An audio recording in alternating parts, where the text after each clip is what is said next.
Hello and welcome. My name is TYC89 and welcome to Dauntless.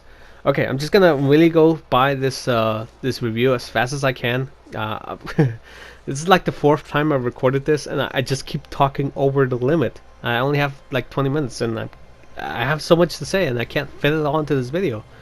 Okay, so what this is? This is Dauntless. It's made by Epic Games, and it's basically Monster Hunter. The other games they made is Fortnite, but I don't like Fortnite personally. I do. It's probably just because of the whole battle royale mechanics of that game that I just don't like. I play Apex Legends, but even then, that game still frustrates me. I just have to get lucky in having one, a good team, and two, a good drop, and three, me not sucking at it. Because sometimes I personally feel when I did bad because I just missed all of my bullets and I died. So I'm just gonna keep it at that. So first thing I wanna give props to this game. I'm gonna start with what I like, and initially I like the difficulty of this game.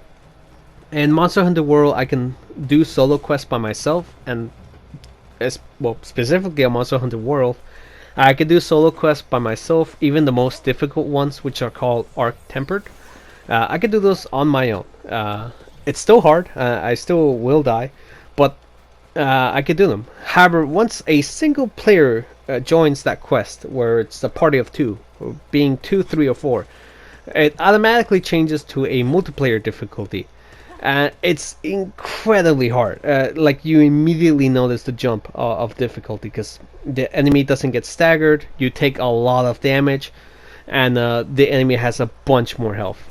I know it's for balancing purposes. However, it basically goes from a difficulty of one person to a difficulty of 4 people, even though there's only 2 people fighting it.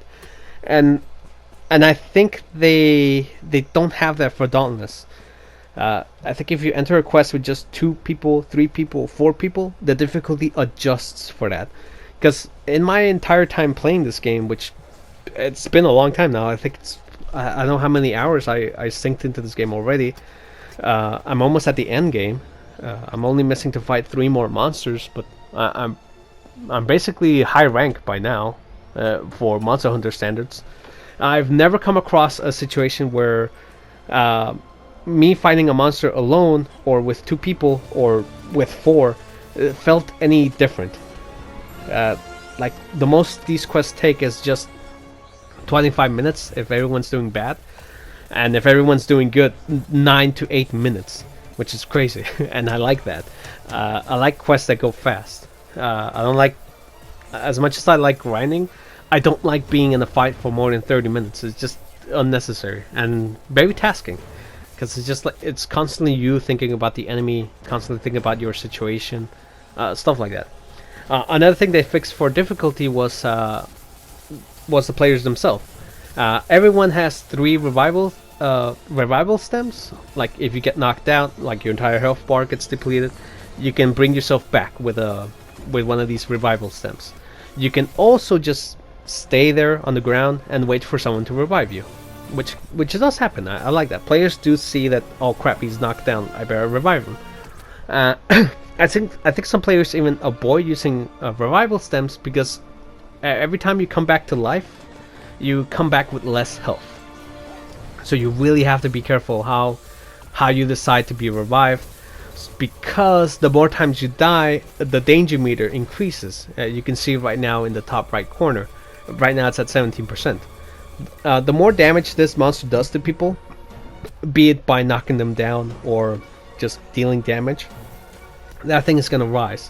And when it reaches 100%, no one can revive. You can't revive your allies if they get knocked down. You can still use revival stems if you have them, but if you don't have them, you're gonna be stuck there on the ground for a long time until either A, the player drives it away, like makes it run, which is very rare. These monsters don't run away that often. Usually when they do is that when they're probably less than half health, and by the next time you fight them again, they're gonna probably die. They don't really run away that often. Thankfully, which is good. I kind of like that. But it creates a negative that I'll talk about later. Other than that, I just like that difficulty setting. Like, if you're doing bad, it's gonna become noticeable because you're gonna hit the danger zone. If everyone's doing good, you're never gonna see that danger zone. Which is why I felt confident in this one. That's why I'm playing really reckless, just taking damage, but doing damage too. Because I know the other guys are doing better than me. So I can take that risk in sucking. Other than that, I'm just... I like those difficulty.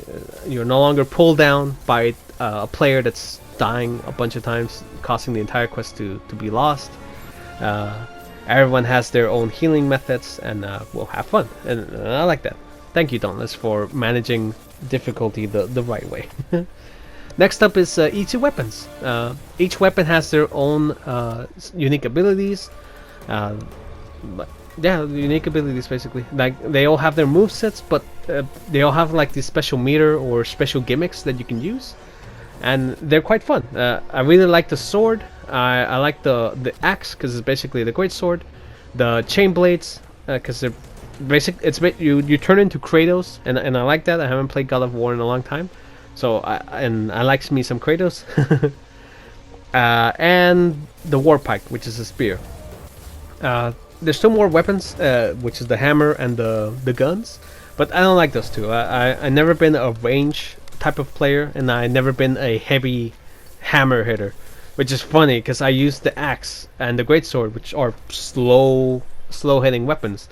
But I don't know. I guess I just love the impact of a giant sword, than the gigantic smack of a hammer. I don't know. I just like big swords better.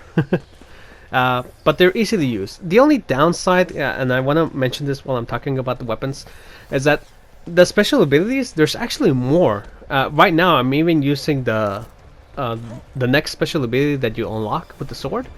But all of these special moves are locked behind a leveling up system, which you can get by just fighting monsters, or crafting weapons, or using specific element types to do damage on monsters. But the thing is that they take a long time. As I stated before, I'm almost at the end game of this game, and I don't have all of the abilities for the sword, which is the weapon I use the most. And that sucks, because by the time I do get those special abilities, I'm gonna be done with the game. There's gonna be no reasons for me to play it, which is what happened to me with Monster Hunter. I did everything I can possibly do. There's nothing else for me to do, so I don't play the game anymore, aside from not having PlayStation Plus. I mean, I can still play it by myself. As I just stated, solo hunts just go better for me. But yeah, unfortunately, all of the good skills or different skills of these weapons is locked behind a long, tedious grinding. I'm kind of hoping that they make it easier so that you can at least have all the skills faster. Like, I don't mind grinding a bit, but don't make it to the point where it's just impossible or unnecessary, because you're never gonna get them in time to use them for the monsters. Anyway, so that's the only downside. But overall, I like the weapons. They're fun to use. The next thing that's also easy to understand is the additional skills. Like, each armor has a skill point for you to unlock, like having more health or doing more damage, stuff like that. But on top of that, each armor set also has a slot where you can add additional skill points, or in this game they're called cells, and you get cells pretty easily. So overall, I just like it because every skill has its own a very detailed description. It's easy to understand. You know what it's doing. Just like in Monster Hunter, there's a couple of skills that just, to me, sound useless, or maybe they just don't fit my playstyle. But overall, I like it how it's like it inspires creativity, so you can make the perfect mix set to your playstyle, and well, specifically finding a monster.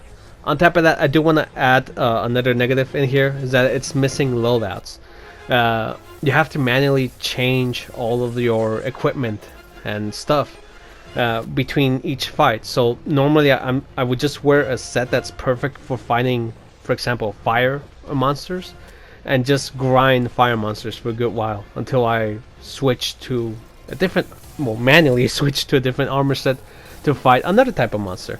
That can get annoying. I hope they add loadout presets soon. I'm gonna skip to the next point. Well, just real quick, I really appreciate that this game is free. It's a Monster Hunter game. I like these type of games, but even more that I don't require PlayStation Plus to play it with my friends.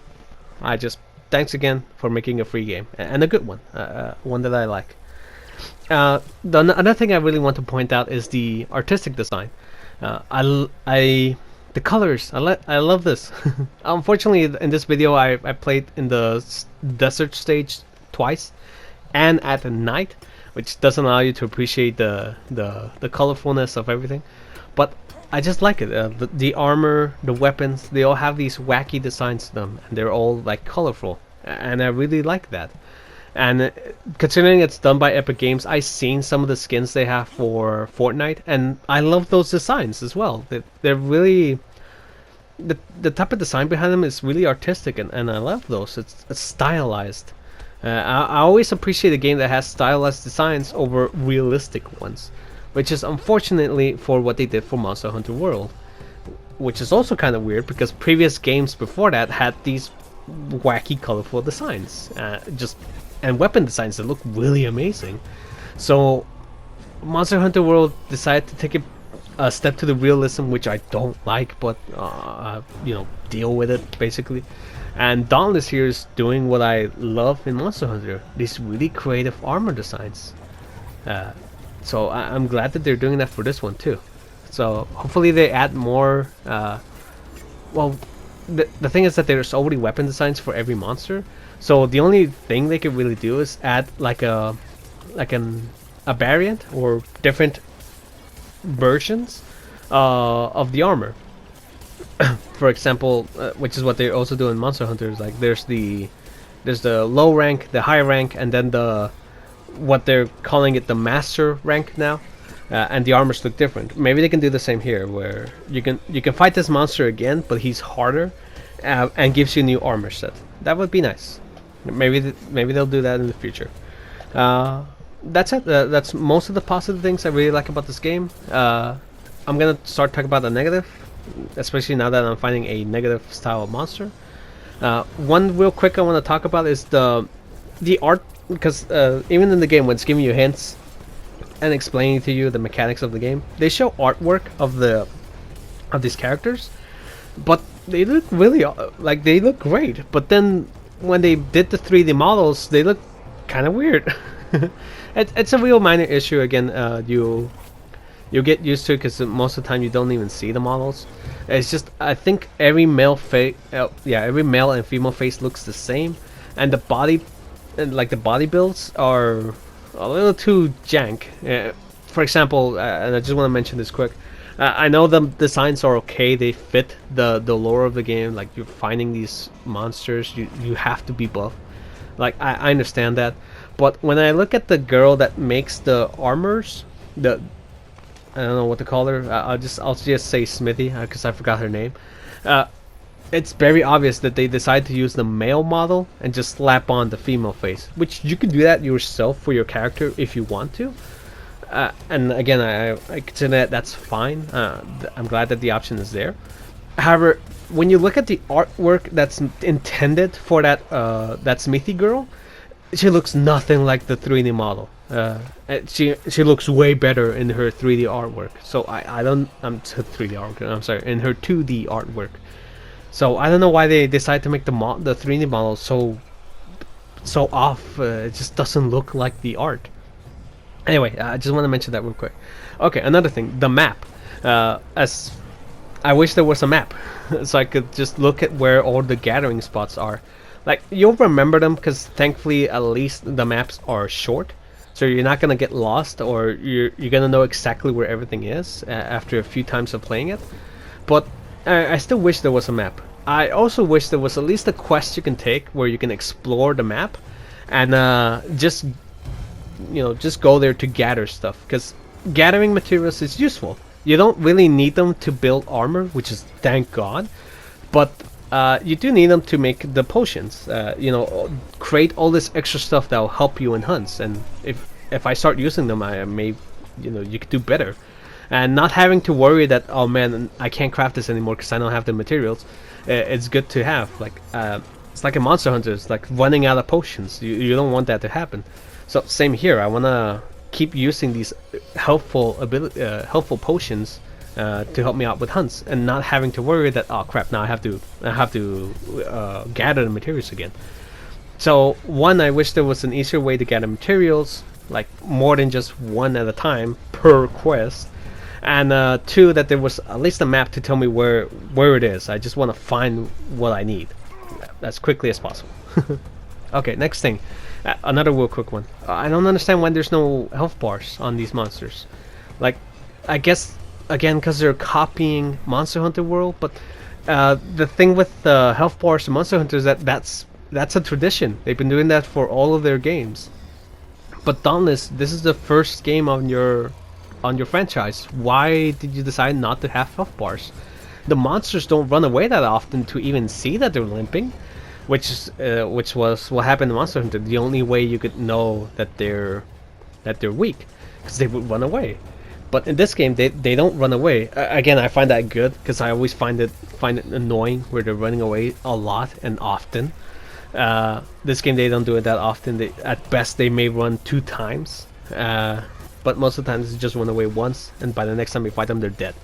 So I don't see why they didn't carry over.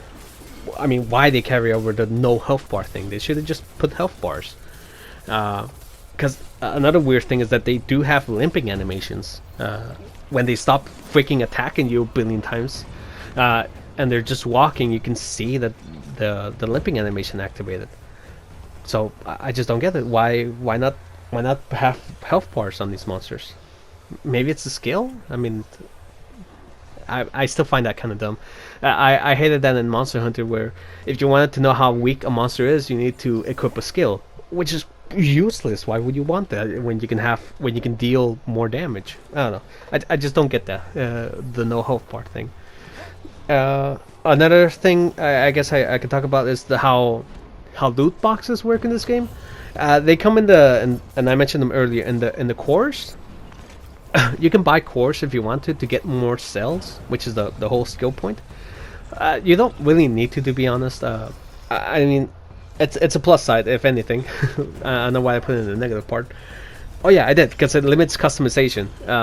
All of the things you would like purchase in this game are tied between platinum bars. And this comes like in colors, layered armors, or that's another thing they didn't write in this game, is that you can have any armor that you want be your default appearance. However, it's locked behind buying these transmog orbs that allows your armor to be wore like if it was a layered armor. And I always wanted that for Monster Hunter, for me to wear any armor that I want. But and this game has that. However, it's locked behind a paywall, which it sucks. But I guess they have to make their money somehow, and they decide to do it by cosmetics and aesthetic designs. And again, it's one of those things where I don't really need it. I don't have to feel pressured to buy it, because to be honest, I don't need it. But having more customization options is always something that I like, and something that I always wanted for Monster Hunter. And they have everything I wanted for Monster Hunter in this game, but unfortunately they put it behind paywalls. Well, that's really all I wanted to talk about. There was a couple more points I wanted to hit on, but overall that's my opinion. To keep it short, I like Dauntless. I'm gonna keep playing this game until I beat it. Basically I'm just gonna keep playing until I beat it. Until I fight all of the monsters. A bit of unfortunate that I won't be able to like fully take advantage of everything it has to offer, because it's all locked behind like a tedious leveling system that takes forever to accomplish, and paywalls. Other than that, it's a good game. It's free, and give it a try. Especially if you have Monster Hunter. There's no reasons why you shouldn't download this game. It's fast to download too. So that's all from me. Take care and have fun playing.